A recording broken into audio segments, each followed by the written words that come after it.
కల్చరే కాకుండా gun culture కూడా తెలంగాణలో మ్యాక్సిమం ఇన్వాల్వ్ అయిపోయింది. దీన్ని అరికట్టడానికి మన మిత్రులు అయితే ఎవరైతే ఉన్నారో సలహాలు సూచనలు ఇచ్చారు. దానికి అరికట్టడానికి హోంశాఖ సీఎం దగ్గరనే ఉన్నది కాబట్టి ఎలాంటి చర్యలు తీసుకోవాలని మీరు ఆశిస్తున్నారు? ఎలా దీన్ని కంట్రోల్ చేయగలుగుతారని మీరు సక్సెస్ అవుతారని మీరు ఆశిస్తున్నారా? దీన్ని ఎలా విశ్లేషిస్తారని కంక్లూడ్ చేయండి సార్. Thank you Jameel ji. ముఖ్యంగా ఈనాటి కార్యక్రమంలో పాల్గొన్నటువంటి వక్తలందరూ కూడా అద్భుతమైనటువంటి వారి ఆలోచన స్రవంతిని ఇక్కడ ప్రవేశపెట్టడం జరిగింది. వారందరికీ కూడా ధన్యవాదాలు తెలియజేసుకుంటూ, ముఖ్యంగా మనం అందరూ కూడా ఒక విషయాన్ని గుర్తించాలి. అదేమిటి అంటే ఇప్పుడు ఈ గన్ కల్చర్ అనేటువంటిది డిఫరెంట్ స్టేజెస్లో ఉంటుంది. ముఖ్యంగా ఆత్మరక్షణ కోసం వాడేటువంటి గన్నులు ఇప్పుడు ఏ కారణం లేకుండానే మనం వాడుతూ ఉన్నాం. ఆవేశాలకు వాడుతున్నాం, అనర్థదాయకమైనటువంటి వాణిజ్య కారణాలు కానివ్వండి, వ్యాపారాలు కానివ్వండి, ముఖ్యంగా రియల్ ఎస్టేట్ అని అన్నాం, అలాంటి ప్రతి చోట కూడా గన్ వాడుతున్నాం. అలాగే పాలిటిక్స్లో కూడా మనం చూస్తున్నాం, పొలిటికల్ హీట్ ఉన్నటువంటి సమయంలో గన్ కల్చర్ అనేటువంటిది కూడా వస్తుంది. మరి అలాగే ఆత్మహత్యలు కూడా పెరిగిపోతున్నాయి. ఈనాడు గన్ కల్చర్ ఎలా వెళ్తుందంటే ఆత్మహత్యలకు కూడా గన్ అనేటువంటిది ఒక ఆయుధంగా, దాని ఒక సాధనంగా తీసుకునేటువంటి ఒక నేపథ్యం సమాజంలో ఉంది. ఇది నిజంగా విచారించదగినటువంటి విషయం. అలాగే ఇక నెక్స్ట్ స్టేజ్ కనుక మనం తీసుకుంటే అది చాలా ప్రమాదకరం. అదేమిటి అంటే అకారణంగా ఒక ఉన్మాద స్థితి అనేటువంటిది ఉంటుంది. మనం డెప్త్ సైకాలజీలోకి కనుక వెళ్ళినట్టయితే ఏ కారణం లేకుండానే సమాజం పట్ల ఉన్నటువంటి ఒక రకమైనటువంటి క్రోధం కానివ్వండి, వివక్ష కానివ్వండి, ఏహ్య భావ్యం కానివ్వండి, అలాంటి ఒక కొన్ని మనసులో అంతర్గతంగా గూడుగట్టుకున్నటువంటి కొన్ని విషయాల్ని వాళ్ళు గన్ను ద్వారా వ్యక్తం చేస్తుంటారు. మనం అడ్వాన్స్డ్ కంట్రీస్లో కనుక మనం చూసినట్లయితే we have seen such type of firing across అంటే సో మెనీ ఏరియాస్. ఇన్ఫ్యాక్ట్ స్కూల్స్లో కానివ్వండి, అలాగే ఒక ఎక్కడైతే రష్ ఉంటుందో అక్కడంతా కూడా ఇటువంటి కల్చర్, మనం స్ప్రేయింగ్ ఆఫ్ ద బుల్లెట్స్ అని అంటారు, అటువంటి కల్చర్ చూస్తున్నాం.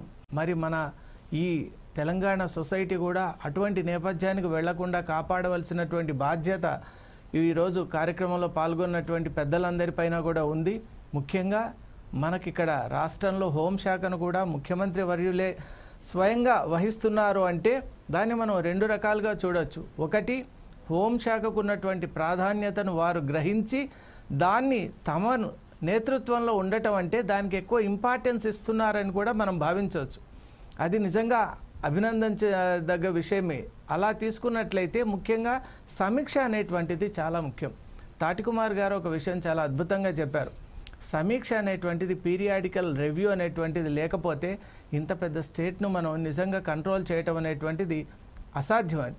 అలాగే డాక్టర్ శిఖామణి గారు కూడా ఈనాటి కార్యక్రమంలో చాలా వండర్ఫుల్ అనాలిసిస్ చేశారు. ముఖ్యంగా అక్కడ స్టాఫింగ్ అనేటువంటిది ప్రాబ్లం ఉంది.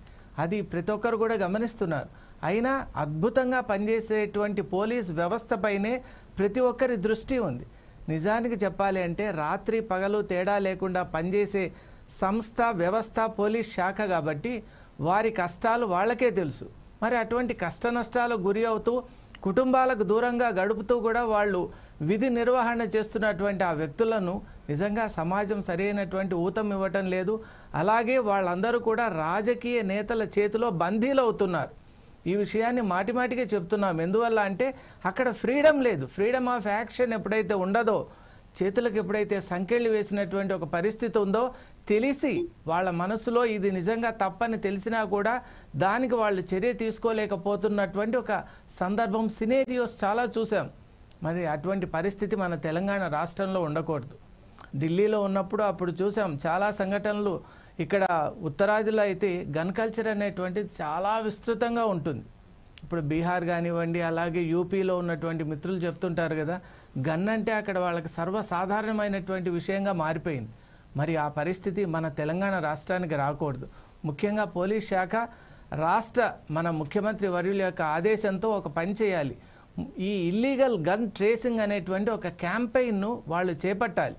ఎందువల్ల అంటే అధికారికంగా ఇచ్చినటువంటి గన్స్ కాక అనధికారికంగా గన్స్ ఎవరి దగ్గర ఉన్నాయి, అవి వారికి ఎలా వచ్చాయి, ఆ సోర్స్ అని మనం కనిపెట్టాలి. అలాగే ఇప్పుడు హైదరాబాద్ అనేటువంటిది ఒక గ్లోబల్ సిటీగా మారిపోయినటువంటి నేపథ్యంలో ఫ్లోటింగ్ అనేటువంటిది ఎక్కువ అవుతోంది. నియంత్రణ మనకు చాలా అవసరం. ఎవరు వస్తున్నారు, ఏ పాయింట్స్లో ఉంటున్నారు, ముఖ్యంగా మనకి ఇన్ఫిల్ట్రేషన్ ఎక్కడి నుంచి జరుగుతోంది, వాళ్ళ దగ్గర ఎవరి దగ్గర వెపన్స్ ఉన్నాయి, ఎలాంటి వెపన్స్ ఉన్నాయి, ఇవి కనుక మనం ట్రేస్ అవుట్ చేయగలిగితే, మనం ఒక రివ్యూ చేయగలిగితే, స్క్రీన్ అవుట్ చేయగలిగితే, డెఫినెట్గా we will have a better control. ఈరోజు మనకు ముఖ్యంగా ఎవిడెన్స్ యాక్ట్ ప్రకారం కూడా ఎలక్ట్రానిక్ ఎవిడెన్స్ కూడా మనం యాక్సెప్ట్ చేస్తున్నాం కాబట్టి అది చాలా మంచి విషయం. ఎలక్ట్రానిక్ ఎవిడెన్స్ను మనం విస్తృతంగా వాడాలి. అలాగే ఈ ప్రివెంటివ్ డిటెన్షన్ యాక్ట్ ఏదైతే ఉందో, అలాగే స్టేట్ స్పెసిఫిక్ మనకు prevention of dangerous activities act కూడా ఉంది తెలంగాణలో. కాబట్టి యాక్ట్స్ని ఇంకా బలోపేతం చేయాలి. చేయటమే కాకుండా పోలీస్ అధికారులకు స్వేచ్ఛనివ్వాలి. వారి విధులు వాళ్ళు అద్భుతంగా నిర్వహించుకోవటానికి కావలసినటువంటి స్వేచ్ఛా వాతావరణం ఇచ్చినట్లయితే క్రైమ్ రేట్ చాలా వరకు తగ్గిపోతుంది. అలాగే ప్రజల్లో కూడా గన్ కల్చర్ గురించి అవగాహన ఇవ్వాలి. స్కూల్స్ అండ్ యూనివర్సిటీస్లో కూడా గన్ అంటే ఎక్కడ వాడాలి, ఏ సందర్భంలో వాడాలి, దాని యొక్క మోతాదు ఏంటి అనేటువంటి విషయాన్ని గురించి అవగాహన కూడా అందరికీ కల్పించాలి. ఈ సందర్భంగా ఈరోజు కొన్ని పాయింట్స్ మనం కలెక్ట్ చేసుకున్నాం.